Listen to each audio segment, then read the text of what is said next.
Imagine this. Today you buy a loaf of bread for €2. Next year, the same bread costs €2 and 20 cents. The bread didn't really change, but your money now buys less. That's inflation. But what exactly is it? Where does it come from?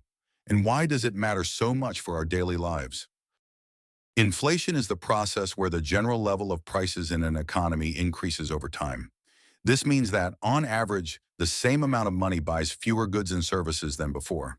It's important to stress, inflation isn't about one product getting more expensive. For example, if only coffee prices go up because of a bad harvest, that's not inflation. Inflation is about broad price rises across many categories in the economy. Demand pull inflation. This happens when people want to buy more than the economy can produce. Too much demand, too little supply. Example, imagine a new smartphone launches and everyone wants one, but there are limited units. Sellers raise prices because people are willing to pay more. On a larger scale, if an economy is booming, wages rise, people spend more, and demand outpaces production, prices climb. Cost push inflation. This happens when it gets more expensive for businesses to make products. Higher costs for raw materials, energy, or wages are passed down to the consumer. Example, oil prices rise, transport, plastics, packaging all become more expensive.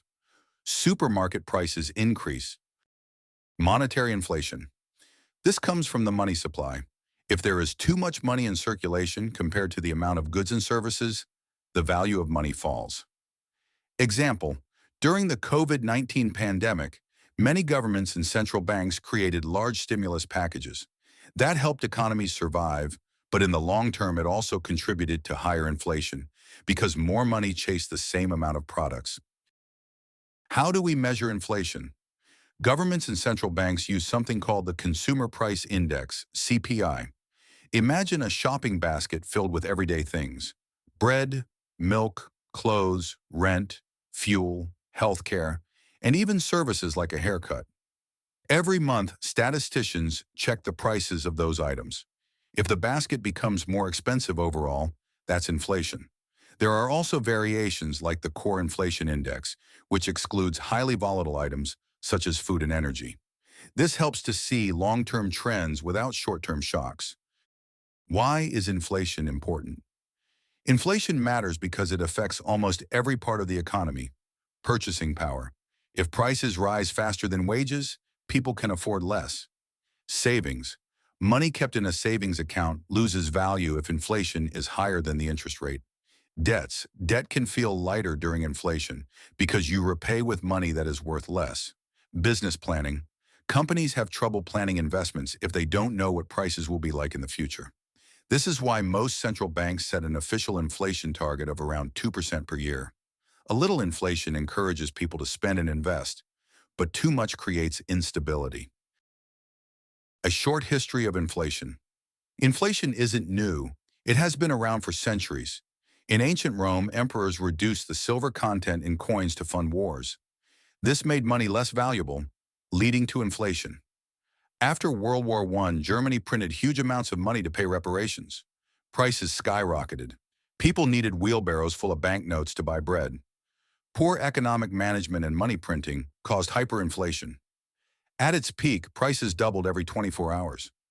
In 2021 to 2022, countries around the world experienced the highest inflation in decades, triggered by supply chain problems, rising energy costs, and global conflicts. These examples show that inflation is not just an abstract concept. It can shape societies, cause unrest, and even bring down governments. Real-life impact on you and me. Let's make it practical. Suppose you earn €2,000 per month. With 2% inflation, the cost of living rises by about €40 per month over a year. That's noticeable but manageable. With 10% inflation, the cost of living rises by €200 per month. That's the difference between saving money and struggling to pay bills. Inflation also impacts daily decisions. Should I buy a house now or wait? Should I invest in stocks or keep my money in the bank? Will my salary increase enough to keep up with rising prices? How do governments fight inflation? Central banks use a few tools. Raising interest rates. Borrowing becomes more expensive. People and companies spend less and demand slows down. Reducing money supply, for example, by selling government bonds.